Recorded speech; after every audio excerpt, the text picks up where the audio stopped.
It was a quiet afternoon in the small village of Pietrelcina, Italy, when young Francesco Foggione, just 6 years old, sat under the shade of an olive tree, his eyes gazing up at the sky. "Mama," he said softly, tugging on his mother's apron, "I see them again." "Who, my son?" his mother asked, kneeling to look into his wide, innocent eyes. "The angels," Francesco whispered. "They are singing." His mother smiled warmly but remained silent. This wasn't the first time her son had spoken of angels. She believed him, but what could a mother say to a boy who seemed to live with one foot in heaven? As the years passed, Francesco's visions became more frequent and intense. At the age of 15, he made a decision that surprised no one. "Mama, Papa," he said one morning, "I must serve God with all my heart. I want to join the Capuchin friars."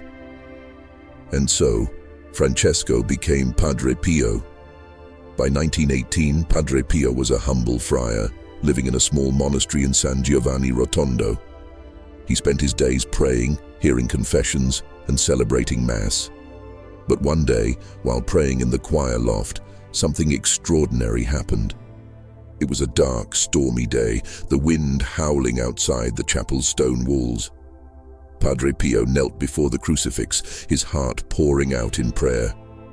"Lord," he whispered, "if it is your will, let me share in your suffering to bring souls closer to you." Suddenly, a blinding light filled the room. Padre Pio gasped as he saw a vision of Christ on the cross, his wounds dripping blood. The vision drew nearer, and Padre Pio felt a searing pain in his hands, feet, and side. "Ah!" he cried out, clutching his hands, but when he looked down, he froze in shock. Blood was pouring from his palms. His feet, too, were bleeding. The marks of the stigmata, the very wounds of Christ, had appeared on his body. In disbelief, he stumbled to his room and locked the door. "Lord, what have you done to me?" he whispered.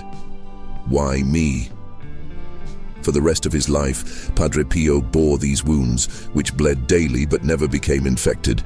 Doctors were baffled, and the Vatican launched an investigation. But while many were skeptical, others flocked to him, believing that God had chosen him for a special mission.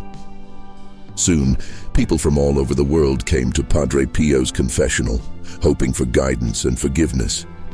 His reputation as a priest who could read souls spread quickly. One day, a man entered the confessional, clearly anxious. He sat down and crossed his arms defiantly. "Father," the man muttered, "I don't believe in all this. I don't even know why I'm here." Padre Pio, hidden behind the screen, remained silent for a moment. Then, in a calm voice, he said, "You came here because you can't sleep at night. You stole money from your business partner 3 years ago, and your guilt has weighed on you ever since."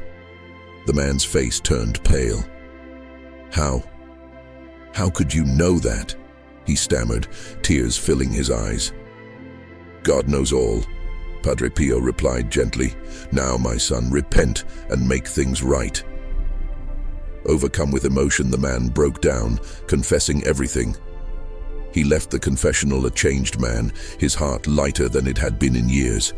The miracles didn't stop there. Padre Pio was known for bilocation, the mysterious ability to be in 2 places at once. One day, while in Italy, he was seen appearing in the room of a dying woman in New York. The woman's daughter, who had been praying for a miracle, described the event later. "I was by my mother's bedside," she said, "and suddenly a priest appeared. He placed his hands on her head, prayed softly, and then vanished. My mother immediately started to recover. When I later saw a picture of Padre Pio, I knew it was him." But Padre Pio never traveled to America. "How did you do it?" his fellow friars asked him one day, half in awe, half in disbelief. Padre Pio smiled. "It is not I, but God who does these things." As Padre Pio's fame grew, so did the number of people seeking his help.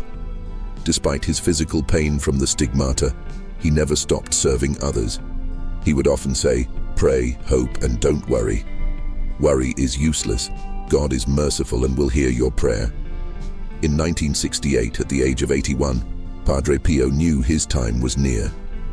One evening, he gathered his fellow friars around him. "Jesus, Mary," he whispered with his last breath, his face peaceful as he passed into eternal rest. Even after his death, the stories of Padre Pio's miracles continued to inspire millions. His simple yet powerful faith, his compassion for others, and his extraordinary spiritual gifts make him a symbol of hope and a reminder of the power of prayer and trust in God's will. To this day, pilgrims visit his monastery in San Giovanni Rotondo, where his body lies, a beacon of faith for all who seek the miraculous in their lives. Thank you for watching.